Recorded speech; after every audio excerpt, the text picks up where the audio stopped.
for more than 1 month while the government was building temporary houses. And people in Fukushima are still facing many challenges every day. And one of the biggest concern is, of course, radiation exposure. And I think this is the big difference between tsunami earthquake victims and the nuclear disaster victims. The issue of radiation will haunt them forever. Like, they constantly have to be worried about exposure. And the effect of the radiation is not only the physical health, but the effect on their mental health is becoming very serious. And to make it worse, no scientists actually know what's going to happen after many years. And people get more anxious when they don't know what's going to happen in the future in terms of the effects on their health. And I would say that economic insecurity is the biggest problem at the moment. Many people lost their job, and those 160,000 evacuees, most of them had to leave their job. And finding a job in their destination is a challenge, especially considering the current Japanese not so good economy. And still they have to pay for the new place to live in the destination, while they still have to pay the mortgage for the houses that they cannot live anymore in their hometown. So it's a big economic burden for the family. And actually many family, the head of the family decides to go back to their hometown to take back their job, the previous job, and the split of the family becomes another problem. And the issue of voluntary evacuation or voluntary evacuees are very unique phenomena in Fukushima. Those are the ones who lived outside the 20 kilometers evacuation zone, so they were not forced to evacuate. So they don't have the official victim certificate from the government, and yet they decided to leave their hometown because they are worried about radiation. And not having a victim certificate, it becomes more difficult for them to receive any supports from government. And I would say that about half of those evacuees in Fukushima, or could be more than half, are voluntary evacuees. And everything in Fukushima is still very uncertain. Like, government is working on the decontamination of the region, but it's expected to take many years. And I think Terashima-san also said, the nuclear power plant itself is expected to take 30 to 40 years to be demolished. And people don't know whether or when they can go home. And in fact, many people's houses are still standing intact in the places in their hometown, especially where it wasn't hit by tsunami. And it's very difficult for people having their house standing, and yet they cannot go back, and they don't know whether and when they can go back. So it's like they're hanging in the air. They don't know whether they should move forward, whether they should forget about their houses and should move forward. So they are very still confused. And these are just a few challenges that people are facing in Fukushima. But they have to find a way to move forward, and they are moving forward. Like I said, government is working on the decontamination of the region. And they are also providing free housing, especially for everyone who has a victim certificate, and also in some extent to the voluntary evacuees as well. And the government is also financially helping TEPCO, the Tokyo Electric Power Company, who is the owner of Fukushima Daiichi power plant, so that TEPCO can provide subsidies to all the victims. And also NGOs and companies are getting together and distributing a lot of relief supplies at the beginning in the wake of disaster, and they are also providing various supports still at this moment. Although the number of those NGOs and companies are much less in Fukushima than in other affected prefectures, because they are also worried about radiation. In Adra, Japan, my NGO was one of the very few NGOs that decided to go in. We went in Fukushima in May, after 2 months after the disaster. And I didn't mention in my previous slides, but the other major problem in Fukushima is that people, especially people outside of Fukushima, have a false image of Fukushima because of the radiation. People think that everything in Fukushima is contaminated, and they stopped visiting Fukushima, and they stopped buying any products made in Fukushima. And as you can imagine, it's hindering the local economy. And even some companies who had headquarters in Fukushima are leaving because they are worried about their sales. And even local doctors, some of them are leaving the prefecture. And it's very sad. It's very difficult for the prefecture to reconstruct their region if they don't have economy improving and human resources. So people in Fukushima are also getting together to organize like seminar like this outside the prefecture, trying to send out the right image, the right information, and correct people's false image.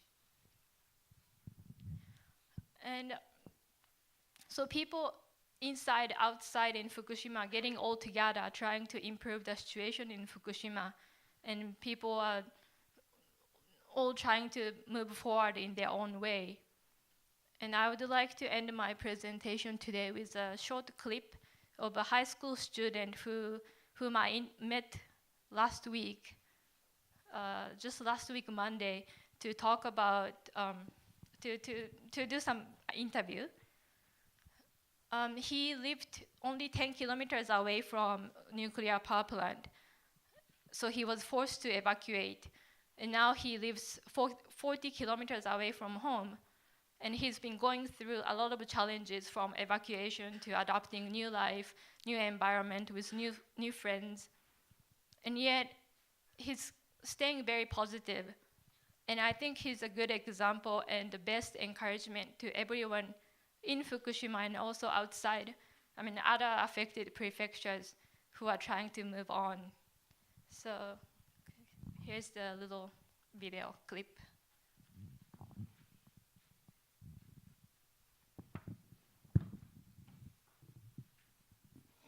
震災直後は水道も電気も止まってたので、その寒い状況の中一晩過ごして、で次の日に町の方から避難しろという指示を受けて避難したんですけど、そこが近くの体育館で水も食料も少ない中一晩過ごして、でまた次の日に親戚を頼ってこれだなっていう違う土地に移動したんですけど、最初避難するときはすぐに帰れるって思ってたので、本当暇つぶしの本一冊とかしか持っていかないで避難したので、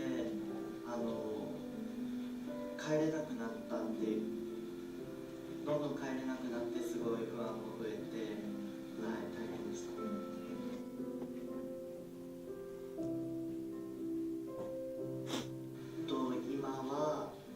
今一番不安だと感じているのは就職のことが一番大きくて、以前では地元で働きたい企業とかがあったんですけど、こっちに避難してきて環境も全て変わってしまったので、どこの企業がどういう企業なのかというのも分からなくなってしまって、でやっぱ不安です。自分は工業高等学校の電気科に通っているので、将来電気工事士として社会に貢献したいなっていう考えを持っていたんですけど、その夢は今でも変わらず持っていて、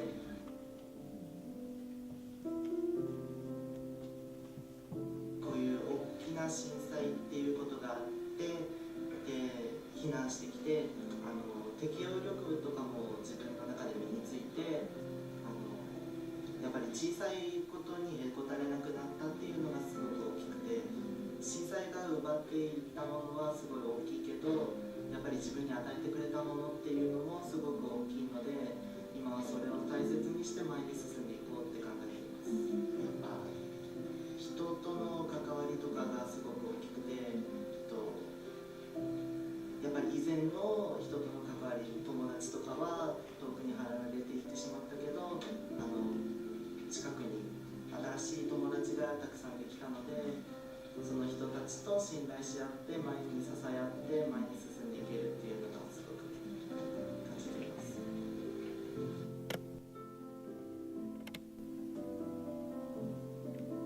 生まれ育った土地なのですごく愛着があって、やっぱり帰って自分の力で自分を育んでくれた土地だから、自分の力でやっぱ復興させたいなっていう気持ちが強くて、そういう感じで感じています。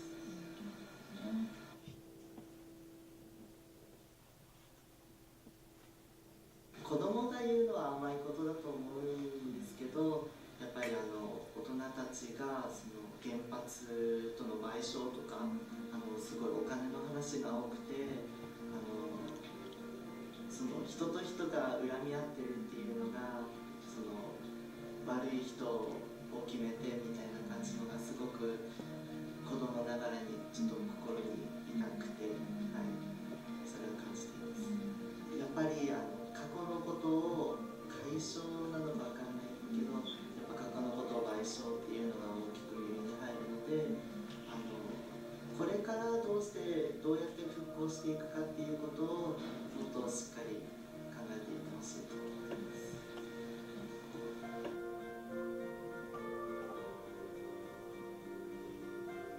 自分が受けたものでは、やっぱ支援物資というのが大きくて、外国の方々から支援物資をもらって、結構日本では見たことのない物資とかが多くて、でそれはやっぱり外国の人たちからの温かい支援なんだなって感じると同時に、やっぱりありがたいという心がすごく大きかったです。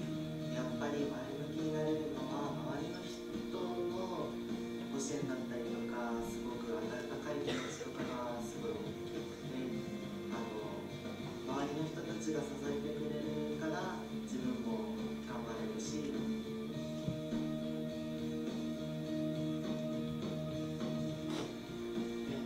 自分の中ではこの1年はすごく早かったと感じてるんですけど、不安もいっぱいあったけど、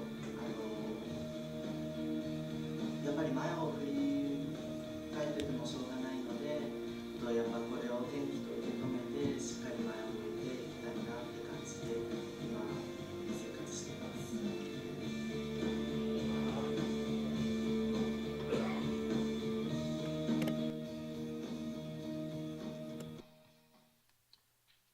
Thank you.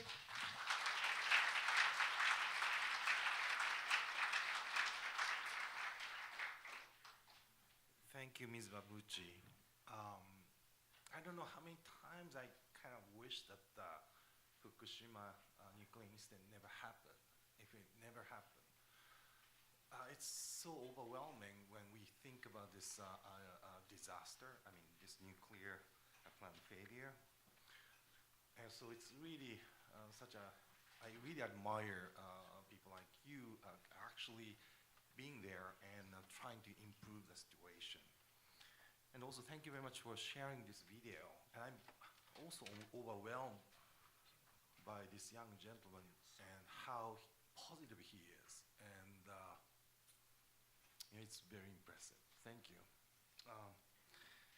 Our next speaker is Professor Masashige Motoe.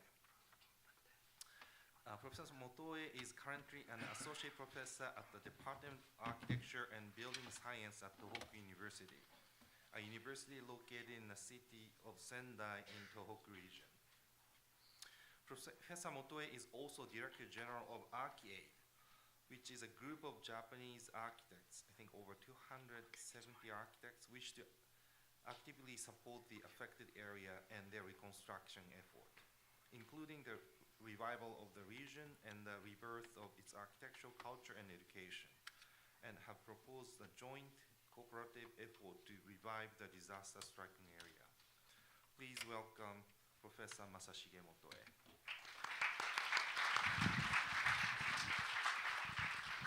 Thank you, Hitoshi. He was my ex-colleague in Tohoku University. I came here from Sendai yesterday. It's still snowing in Tohoku, so I really confused the big change of the climate. But first of all, on behalf of the striking area people, I want to say thank you very much for all of your help from the United States. This picture is a school in Onagawa area. The temporary heliport was made on the ground, and many people evacuated to the school as a shelter. And the US Navy helicopter comes to the ground, and we got a lot of relief supplies. And Onagawa people drew a big letter on the ground. Thank you, USA, for their helicopter people. That's a very true feeling that based on the very flow of help from all over the world, especially in the United States, we survive, and I'm here. 1 year ago, magnitude of 9, very big earthquake was there. I was in Sendai station there, just coming back from Tokyo, and just arrived at the Sendai station, and go to the restaurant to take a lunch, and in a building there, I feel the first quake. As you know, the Japanese people are very used to be in an earthquake, so it's as usual. But it's not stopped, getting higher, and very long and strong shaking. So everybody hides themselves under the table. Only the restaurant owner rushed out from the kitchen. Don't be a panic. It's okay, this building is safe. He is in a panic, but very long earthquake. It's out of my experience. It's a very first time I will die in this earthquake. But earthquake stopped, the building was safe. And after the shaking, everybody want to go to the cashier to pay for lunch, but the shop owner said, no. It's emergency. You have to go as soon as possible, follow the building guys, and go out. It's very polite Japanese people that. And this is a hidden area of the earthquake. Almost all of Japan islands are shaken.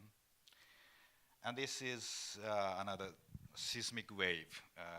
The x-axis means the duration, the time. The height means the strength. These two earthquakes are old earthquakes in Sendai. Some people killed, the very big earthquake. And the top is the 3.11. You can see how long they're shaken and how strong that one. And you can see that earthquake is not just one earthquake, but a combination of some continuous earthquakes. And this is the best, not the best, but the worst, strongest aftershock. It's similar, this kind of named earthquake, but this earthquake just called the biggest earthquake, no name. And that, when I go out from the restaurant building, I saw so many people crowded in a plaza. This plaza is for a taxi or bus, but at the time, many people are gathering there. But at the time, the Sendai city, the downtown is away from the coast, so no one imagined about the tsunami at the time. This is a video. Sorry. that, as you know, we have a lot of tsunami in history, but no one remembered that without any visual record. But this time, it's a very special time to take so many movies and so many pictures about tsunami. Yeah, this is a highway about 4 kilometers from the coast. Like that, it's in Sendai area.